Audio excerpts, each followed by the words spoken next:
Especialistas questionam o que a região metropolitana de Ribeirão Preto tem feito para minimizar os impactos da pandemia.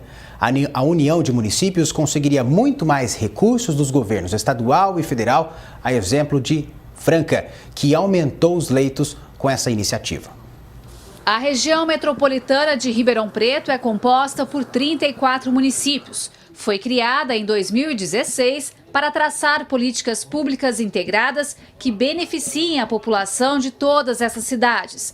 Mas durante a pandemia não vimos nenhuma ação desse grupo, analisa o professor de administração. Ribeirão Preto deveria ser o exemplo pelo porte, pelo tamanho, pelo nível de interesse que exerce, pela quantidade de atividade que existe na cidade. É o que você espera de um líder, de um lugar maior, de um lugar que tem mais recursos, que tem mais experiências, com tantos políticos proeminentes saídos aqui dessa cidade, né? Deveria ter mais experiência, mas nós não temos visto sequer o diálogo mais adequado. Para o professor de Direito, que apresentou um plano de articulação de políticas públicas para a região metropolitana em 2018, Ribeirão deveria puxar a fila e tomar a iniciativa. Ribeirão Preto figura aí como um capitão dessas outras cidades. Então é preciso cobrar dos vereadores, do Comitê de Desenvolvimento da região metropolitana, o porquê essas políticas públicas voltadas à saúde, ao enfrentamento da pandemia, não estão sendo articuladas em conjunto. Qual é a solução para todos os municípios que compõem essa região? Não podemos pensar em soluções individuais, ou seja, a ideia de uma região metropolitana é que os municípios possam se ajudar entre si. Um bom exemplo para Ribeirão seguir é a região de Franca. Por iniciativa do prefeito de lá, 22 cidades se uniram para minimizar os impactos da pandemia. O grupo conseguiu somar recursos dos governos estadual e federal para aumentar bastante o número de leitos. E outra medida foi o tratamento precoce adotado em todos os municípios de lá. E veja só a ironia do destino, né? Mesmo não participando da região metropolitana, ele toma a frente, o município de Franca, toma a frente como um verdadeiro capitão e articula políticas públicas de integração, exercendo efetivamente o que se chama de federalismo de cooperação, ou seja, a cooperação entre os municípios, a fim de que, ao final, todos possam sair ganhando. A União, ela traz excelentes benefícios. Quando você traz para a região e diz para o governador, aqui a gente se vira, manda para nós aí os 40 leitos, a gente vai distribuir aqui de forma integrada entre os municípios aqui da região, um vai ajudar o outro, se aqui está faltando leitos, o outro tem, manda lá para outro lugar. Existe uma integração entre esses municípios e aí sim, isso sim pode ser uma solução positiva e reverter mais rapidamente essa situação de área vermelha que nós estamos aqui e voltar a acontecer. Para o economista, quanto mais cedo Ribeirão sair da fase vermelha e a economia voltar a dar sinais de retomada, os empregos que ficaram serão mantidos. Dizem até que existe muita interferência política nos números que são divulgados aí quanto à saúde. Eu não sei se é verdade ou não, mas no fundo algo precisa ser feito rapidamente. Não adianta a gente ficar constantemente apenas lamentando o que acontece em número de novos casos e número de óbitos. A ação, na minha opinião, deve ser feita de forma integrada. Para todos eles, chama a atenção a falta de proatividade dos prefeitos que integram a região metropolitana. E olha que eles representam mais de 1.700.000 habitantes. Houve tempo para fazer reunião, para discutir ideias, para buscar novas soluções. Como, por exemplo, tentar ampliar a base do comércio que pode operar, pensar nas novas regras neste momento ainda de pandemia, para mais entidades comerciais, não atrapalhando já está ótimo. Podendo ajudar, criando as regras novas, trazendo alguma previsibilidade, porque é isso que precisa, já ajuda bastante. Gislene Lopes para o Jornal da Clube.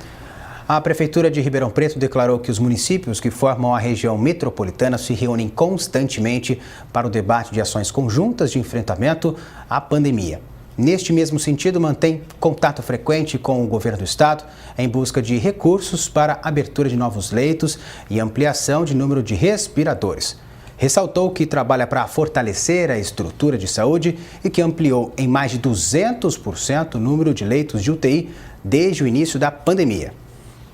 O presidente da região metropolitana e prefeito de Cravinhos, José Carlos Carrascosa, não se manifestou até o fechamento desta edição. Agora ao vivo, Thaisa Pinheiro traz mais informações. Thaisa. Rafael, só lembrando que são 34 municípios que juntos teriam muito mais força aí para conseguir recursos, né? E a gente vai falar sobre esse assunto agora com o José Moacir Marim, que é coordenador regional da DESG. Marim, qual a importância dessa união para a tomada de medidas contra a pandemia? Boa tarde. Boa tarde, Thaisa. Boa tarde, Rafael. Boa tarde, ouvintes do Sistema Clube.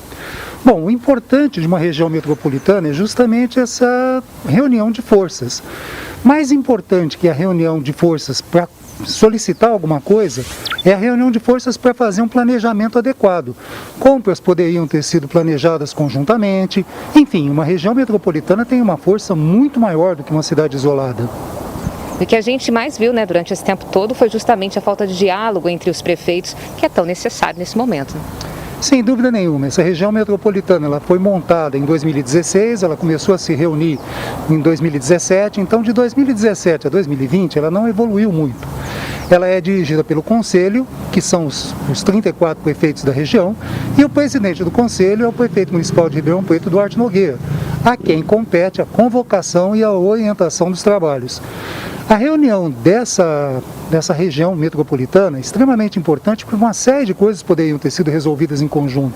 Poderia haver um planejamento em conjunto, poderia ser talvez trabalhado a instalação de um hospital de campanha na região, para a região metropolitana, poderiam ter sido discutidas alternativas, como por exemplo um protocolo de tratamento precoce para a região. Enfim, uma região metropolitana é importante, mas especificamente a de Ribeirão Preto parece não estar funcionando muito bem.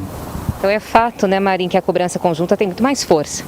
Sem dúvida, e como eu disse, primeiro que tem importância por ser uma cobrança em conjunto junto ao governador do estado de São Paulo. E segundo é que o planejamento se torna mais eficiente. Se você reúne 34 cidades para fazer a compra, por exemplo, de equipamentos ou de equipamento de proteção coletivos, EPIs, o preço sai muito mais barato, o preço cai. Então, economicamente, é muito mais interessante, tanto em termos de fazer interlocução junto ao governo do estado, como trabalhar com compras, a região metropolitana. E na sua opinião, quem deveria puxar a fila para uma tomada de decisões na região metropolitana? Sem dúvida nenhuma, pela importância de Ribeirão Preto, por ser a cidade mais importante da região metropolitana e devido ao fato do presidente do Conselho da região metropolitana ser o prefeito de Ribeirão Preto, sem duvidamente isso é obrigação do prefeito Duarte Nogueira. E Marim, nós vimos na reportagem também que a região de Franca, com a união de 22 municípios, conseguiu aí mais leitos junto aos governos estadual e federal. Não deixa de ser um exemplo para Ribeirão, né? Sem dúvida, lembrando que a região de Franca não é uma região metropolitana. Quando a gente fala de Franca, a gente está falando na DRS 8, que agrupa 22 cidades. No caso de Ribeirão Preto, nós temos na região metropolitana 34 cidades, das quais 26 estão contidas na DRS 13, que é a regional de Ribeirão Preto. Então a região metropolitana ela poderia ter se reunido como região metropolitana ou como DRS 13. As duas formas, o planejamento seria muito melhor trabalhado. E economicamente falando e diante do atual cenário, qual a importância de Ribeirão sair o quanto antes da fase vermelha? Bom, esse é um problema sério, porque veja bem, 80% da movimentação financeira de Ribeirão Preto vem do setor de comércio e serviços. Antes da pandemia, mais ou menos em torno de 30 mil pessoas vinham regularmente, diariamente para Ribeirão Preto para consumir produtos e serviços. Como essas pessoas não estão vindo mais, isso deve provocar uma queda imensa na arrecadação municipal. Além disso, vale lembrar que algumas notícias, por exemplo, recentemente foi noticiado pela Clube o fechamento de provavelmente 2.000 bares e restaurantes, quer dizer, isso deve derrubar a arrecadação municipal muito. Então é extremamente importante que Ribeirão saia dessa situação da fase vermelha para que possa regularizar o trabalho econômico da cidade. E a falta de protocolo traz quais consequências, na sua opinião?